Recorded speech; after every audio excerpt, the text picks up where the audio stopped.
The Wrong Door: How One Family's Nightmare Shook the Foundations of Government Immunity in America.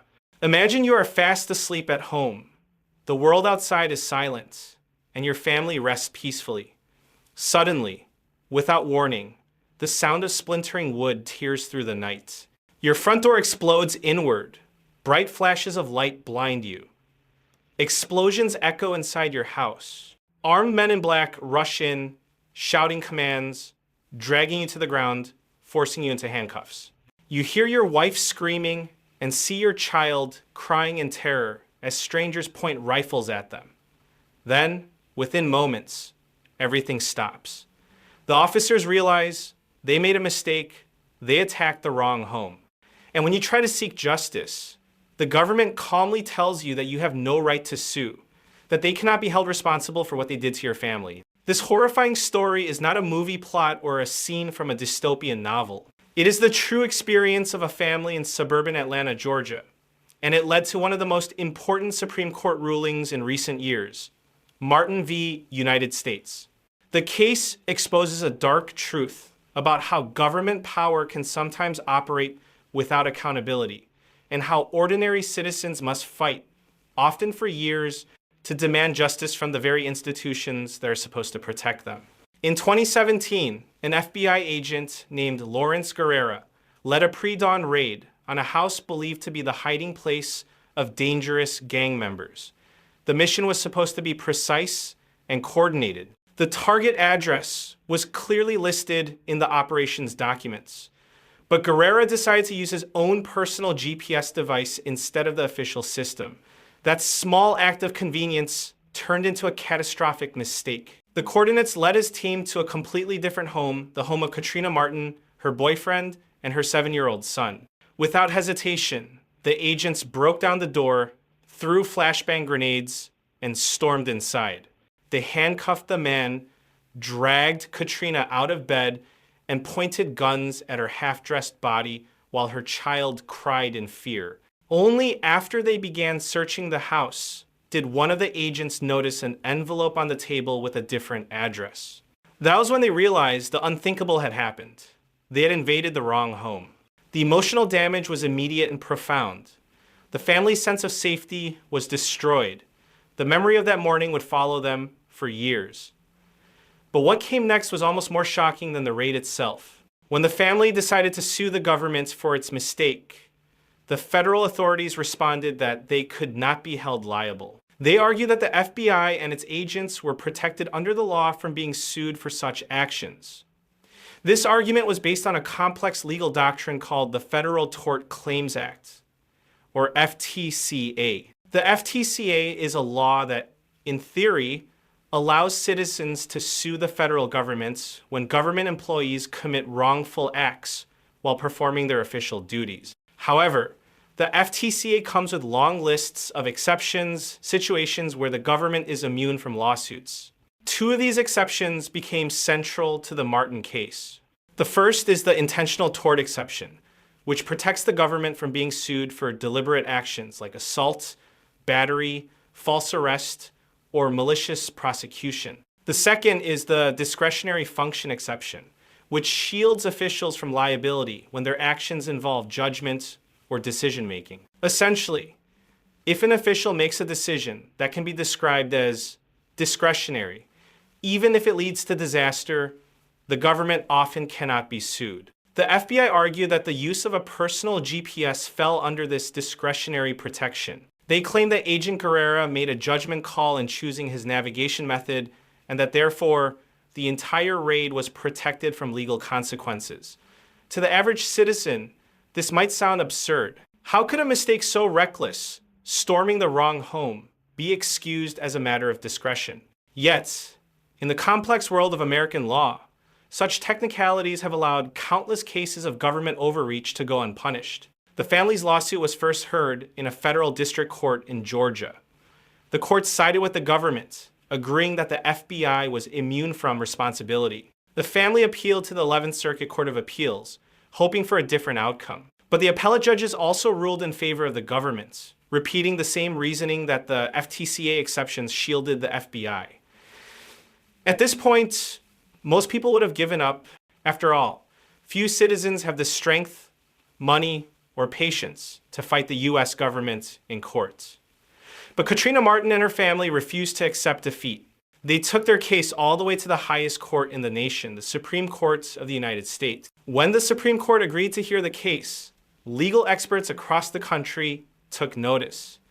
It was rare for the court to accept such a case, and even rarer for all 9 justices to agree on a single issue. But that is exactly what happened.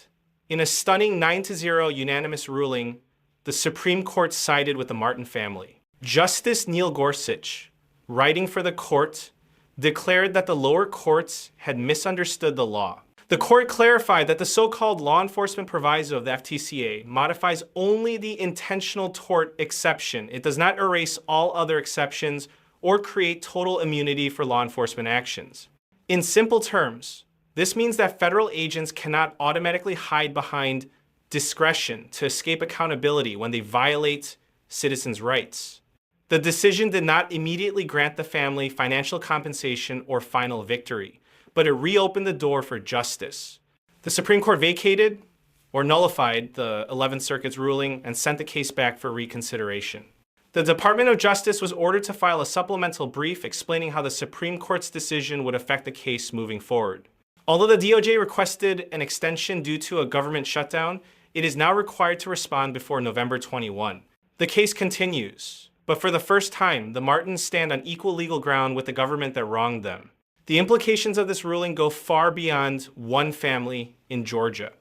Across the United States, mistaken raids, wrongful arrests, and excessive force incidents have destroyed the lives of innocent people. Many of these cases involve gun owners, who are often targeted due to false tips or mistaken identity. When a homeowner, believing their family is under attack, exercises their right to self-defense, these encounters can turn deadly in seconds. Families have lost loved ones, police officers have been killed, and communities have been torn apart, all because of government negligence or poor training.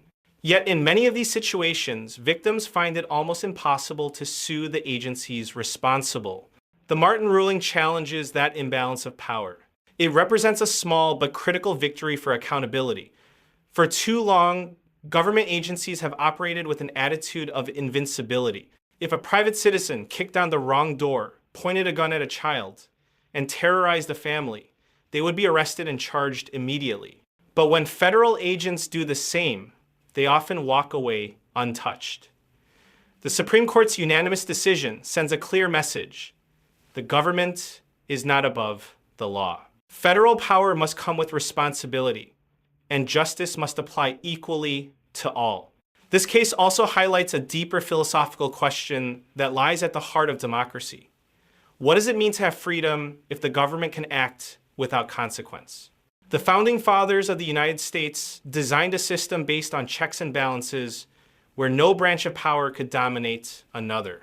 But when it comes to law enforcement and national security, the balance has often tilted dangerously toward unchecked authority. Citizens are expected to trust the system, yet that trust erodes when the system refuses to admit its mistakes. For people around the world, including Chinese readers observing from afar, the Martin case reveals both the strengths and weaknesses of American democracy. It shows the immense power of the US judiciary to correct injustice, even against its own government.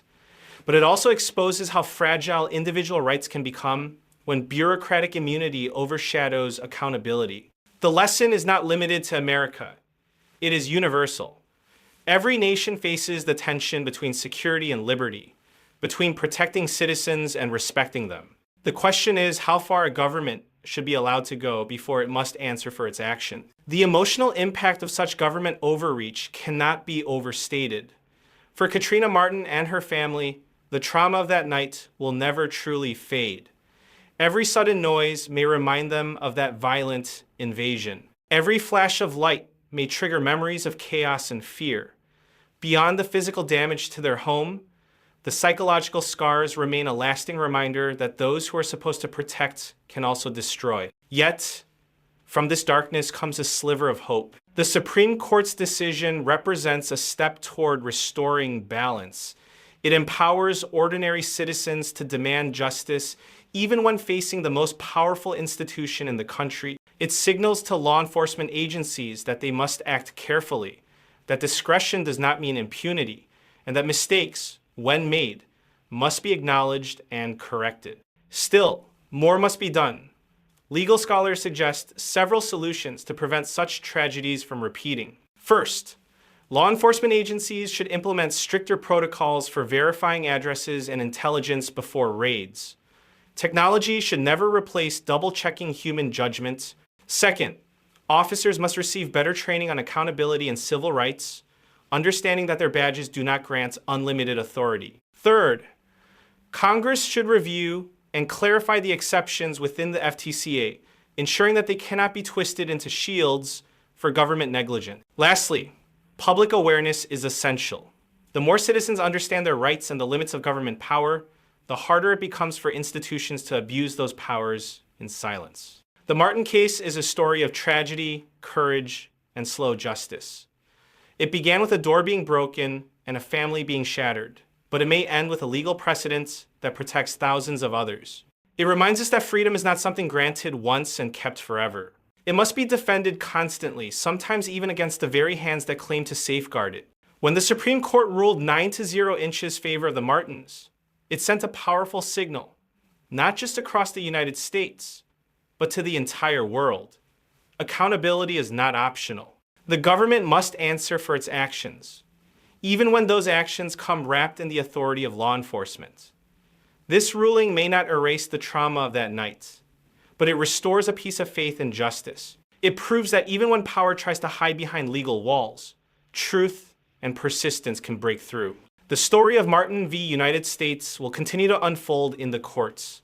The DOJ will file its response, the 11th Circuit will reconsider its ruling, and the family will keep fighting. But no matter how the next chapter ends, this case will stand as a warning, a reminder that unchecked power, no matter how noble its intentions, can lead to devastating consequences.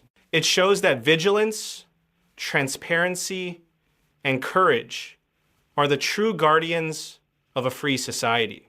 As citizens, whether in America, China, or anywhere else, we must remember the lesson of this case.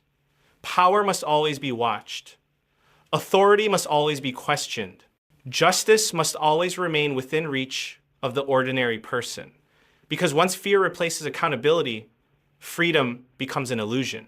And once the door to your home can be broken by mistake, it is not only the wood that shatters it, it is the very trust that holds a nation together.